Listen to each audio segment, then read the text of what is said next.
ओम नमः शिवाय शिवरात्रि व्रत की कथा।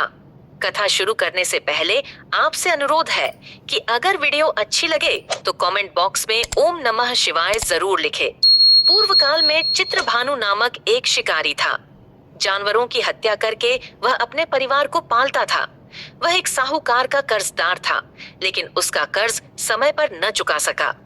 क्रोधित साहूकार ने शिकारी को शिव मठ में बंदी बना लिया। संयोग से उस दिन शिवरात्रि थी। शिकारी ध्यान मग्न होकर शिव संबंधी धार्मिक बातें सुनता रहा। चतुर्दशी को उसने शिवरात्रि व्रत की कथा भी सुनी। शाम होते ही साहूकार ने उसे अपने पास बुलाया और कर्ज चुकाने के विषय में बात की। शिकारी अगले दिन सारा कर्ज लौटा देने का वचन देकर बंधन से छूट गया।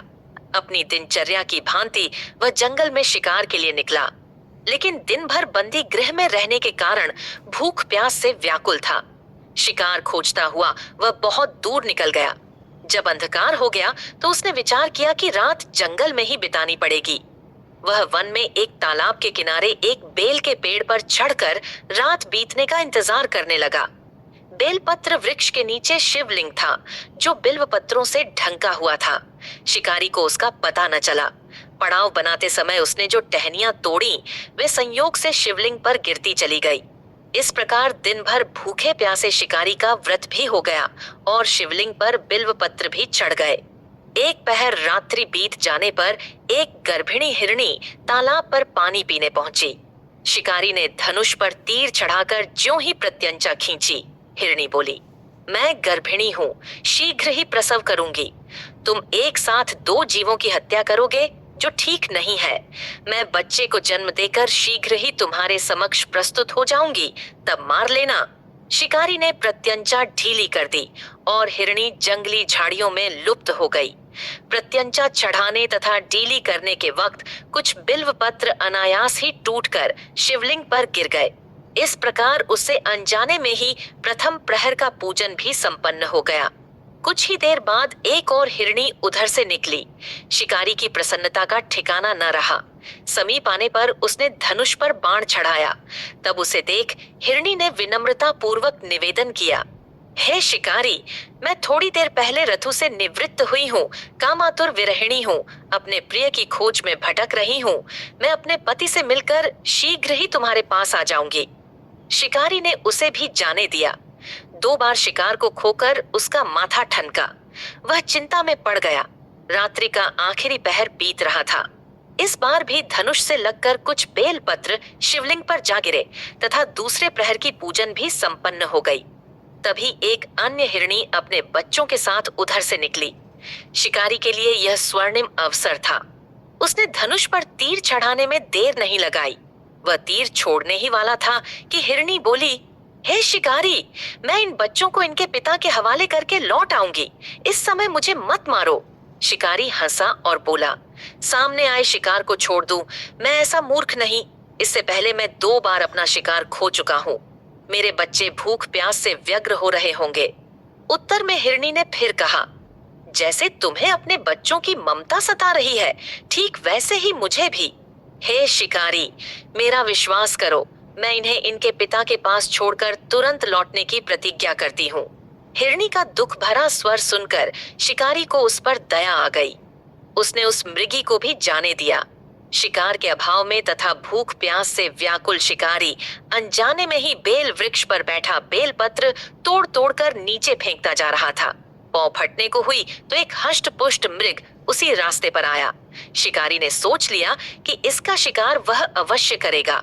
शिकारी की तनी प्रत्यंचा देखकर मृग विनीत स्वर में बोला, हे शिकारी, यदि तुमने मुझसे पूर्व आने वाली 3 मृगियों तथा छोटे छोटे बच्चों को मार डाला है, तो मुझे भी मारने में विलंब न करो, ताकि मुझे उनके वियोग में एक क्षण भी दुख न सहना पड़े।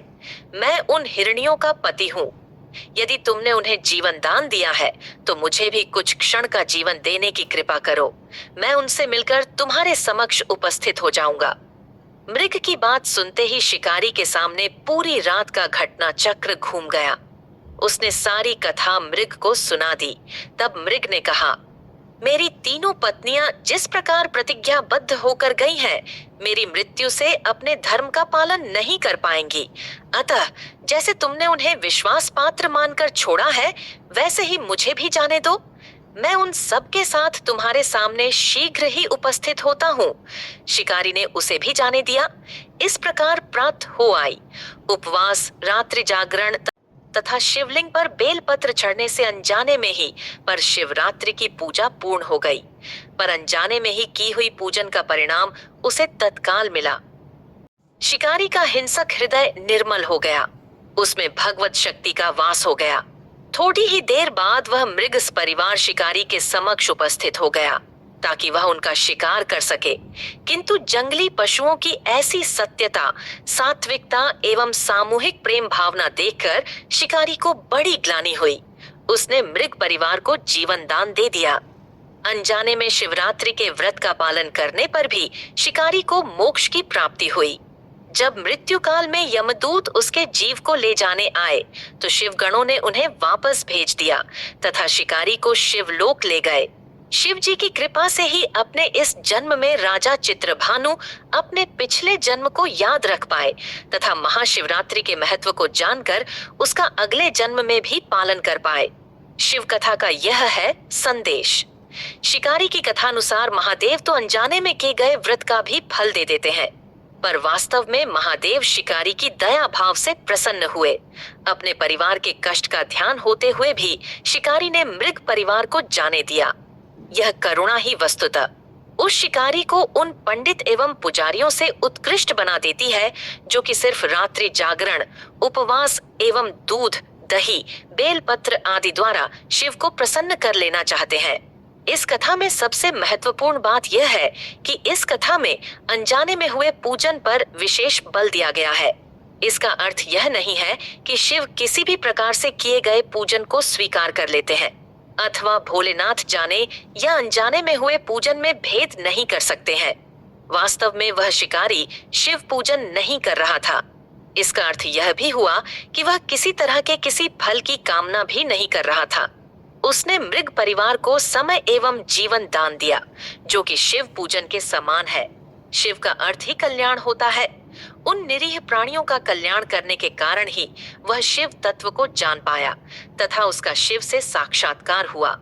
परोपकार करने के लिए महाशिवरात्रि का दिवस होना भी आवश्यक नहीं है। पुराण में 4 प्रकार के शिवरात्रि पूजन का वर्णन है। मासिक शिवरात्रि, प्रथम आदि शिवरात्रि तथा महाशिवरात्रि। पुराण वर्णित अंतिम शिवरात्रि है नित्य शिवरात्रि।